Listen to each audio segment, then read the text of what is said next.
নমস্কার বন্ধুরা, আশা করি আপনারা সবাই ভালো আছেন। আপনার চ্যানেলে আপনাদের সবাইকে স্বাগত। আজকে আমি একটি রেসিপি নিয়ে হাজির হয়েছি যার নাম হলো ক্ষীর। তো এই ক্ষীরটা আমি কিভাবে বানাচ্ছি সেটাই দেখাবো। তো কিছুদিন আগে আমার চ্যানেলে একটি ভিডিও আপলোড করেছিলাম। তো সেখানে একজন সাবস্ক্রাইবার অনুরোধ করেছিলেন যাতে আমি এই ভিডিওটা আপলোড করি। তো এই দুধ থেকে কিভাবে ক্ষীরটা বানাচ্ছি সেটাই আপনাদের সাথে শেয়ার করব। তো আমি এখানে নিয়ে নিয়েছি 2 লিটারের মতো দুধ। ভিডিওটি আশা করি আপনাদের ভালো লাগবে। এছাড়াও নিয়ে নিয়েছি প্রয়োজন মতো চিনি। তো চলুন রেসিপিটি দেখে নেওয়া যাক।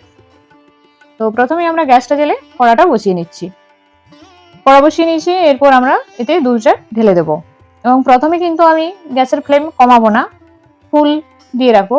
দুধটা যখন ফুটতে শুরু করবে তখন আমরা আস্তে আস্তে লো টু মিডিয়াম গ্যাসটা করতে থাকবো।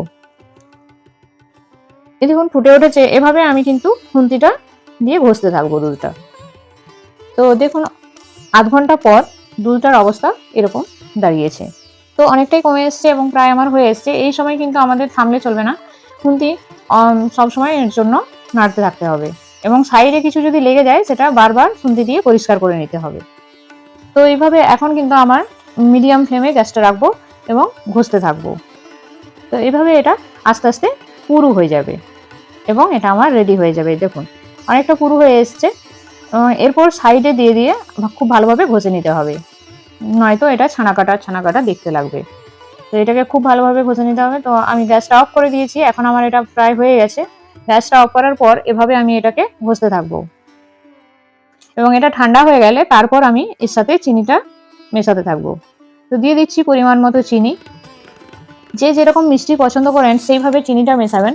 এরপর অনেক রকমের পিঠে আছে যাতে বেশি চিনি দিলেও সেটা ভালো লাগে না এবং পিঠেটা থেকে পুরটা বেরিয়ে যাওয়ার ভয় থাকবে। তো সেক্ষেত্রে কম চিনি ব্যবহার করতে হবে। চিনিটা দিয়ে দিয়েছি, এখনও কিন্তু আমি গ্যাসটা অন করিনি। তো এখন কিন্তু আমি চিনিটা খুব ভালোভাবে ঘষে ঘষে মিশিয়ে নিচ্ছি। তো চিনিটা পুরোপুরিভাবে মেশানো হয়ে গেলে তখন আমি গ্যাসটা অন করে দেব। এই অবস্থায় বেশিক্ষণ যদি গ্যাসে ফোটানো হয় তাহলে কিন্তু একটা আঠালো ভাব চলে আসবে। তো গ্যাসটা অন করে দিয়েছি, এভাবে নাড়তে থাকতে হবে, নইলে তলায় লেগে যাওয়ার সম্ভাবনা থাকবে। তো খুব বেশিক্ষণ ফোটাবার প্রয়োজন নেই, চিনিটা যদি গলে গিয়ে থাকে তাহলেই হয়ে যাবে। তো এটা আমার হয়ে এসছে, একদম রেডি। এখন কিন্তু আমরা গ্যাসের ফ্লেমটা অফ করে দিয়েছি। তো অফ করে দেওয়ার পর ছাড়া চলবে না, কন্টিনিউ এটা ঘষতে থাকতে হবে।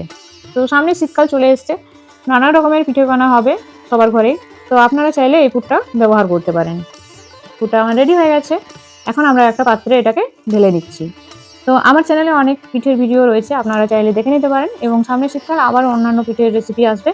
ভিডিওটি ভালো লেগে থাকলে চ্যানেলটি অবশ্যই সাবস্ক্রাইব করে রাখবেন, লাইক কমেন্ট করবেন এবং পরিবারের সকল সদস্যদের সাথে ভিডিওটি শেয়ার করবেন। ভিডিওটি দেখার জন্য আপনাদের অশেষ ধন্যবাদ। আপনারা ভালো থাকবেন, সুস্থ থাকবেন। আশা করি ভিডিওটি আপনাদের ভালো লাগবে।